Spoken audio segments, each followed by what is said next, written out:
Stable voice channel में आप लोगों का स्वागत है। आज की कहानी बहुत ही प्रेरणादायक कहानी है।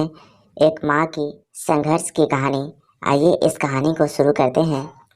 गीता एक साधारण सी महिला थी जो अपने 2 बच्चों के साथ एक संघर्ष में थी। उनके पति की मृत्यु के बाद गीता को बच्चों की परवरिश और उनकी शिक्षा का पूरा जिम्मा था।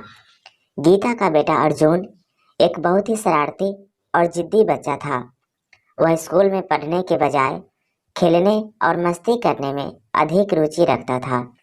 दूसरी ओर गीता की बेटी सीमा बहुत ही शांत और उदार थी। वह हमेशा अपने भाई की शरारतों को सहती और समझती थी। गीता ने अपनी माँ की मदद से बच्चों को बड़ा किया। उन्होंने अपनी जीवन शैली में परिवर्तन किया और एक अच्छे प्रेरणा स्रोत बन गई। एक दिन अर्जुन को एक बड़ी मुश्किल में फंसा हुआ पाया गया। उसके स्कूल के अध्यापकों ने उससे नाकामी के मामले में संपर्क किया और गीता को सूचित किया। गीता ने बिना देर किए अपने बेटे के साथ मुलाकात की।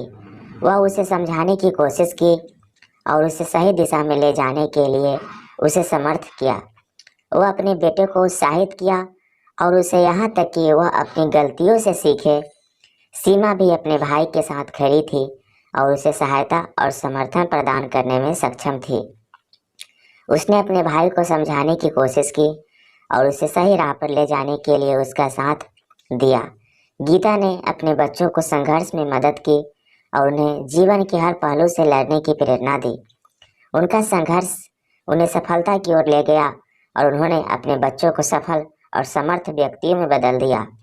इस कहानी में हमने देखा कि माँ का संघर्ष कभी भी आसान नहीं होता है, लेकिन उन्होंने हमेशा अपने बच्चों के लिए सहारा बनाकर उन्हें सही राह पर ले जाने की कोशिश की। उन्होंने अपने बच्चों को न तो उनकी गलतियों को समझाया और न ही उन्हें अकेला छोड़ा, बल्कि उन्होंने उन्हें निरंतर समर्थन और प्रेरणा दी। इस कहानी से हमें यह सीखने को मिलता है कि माँ का प्यार और संघर्ष अद्भुत शक्ति होती है जो उन्हें अपने बच्चों के भविष्य की दिशा में आगे बढ़ने में मदद करती है। गीता की इस कहानी से हमें यह संदेश मिलता है कि हर माँ अपने बच्चों के साथ होकर उनके संघर्षों का सामना कर सकती है और उन्हें उनके लक्ष्यों तक पहुँचाने के लिए समर्थ हो सकती है। जिंदगी के हर मोड़ पर हार नहीं मानना चाहिए, बल्कि हमें अपने संघर्षों का सामना करना चाहिए और उन्हें पार करने के लिए प्रेरित होना चाहिए। गीता ने अपने बच्चों के लिए संघर्ष किया और उन्हें सफलता की ओर ले जाने में मदद की, जो हमें यह दिखाता है कि संघर्ष के माध्यम से ही हम अपने लक्ष्यों को प्राप्त कर सकते हैं। हमें यह भी याद दिलाती है कि परिस्थितियों के बावजूद हमें कभी भी अपने बच्चों के साथ संघर्ष को हार नहीं मानना चाहिए, बल्कि हमें हमेशा उनका समर्थन करना चाहिए और उन्हें सही राह पर ले जाने के लिए उनके साथ खड़ा रहना चाहिए। कैसा लगा यह माँ की संघर्ष की कहानी? कमेंट करके ज़रूर बताएं और इस चैनल पर नए हैं तो कृपया इसे लाइक, शेयर और सब्सक्राइब कर लीजिए। Thank you.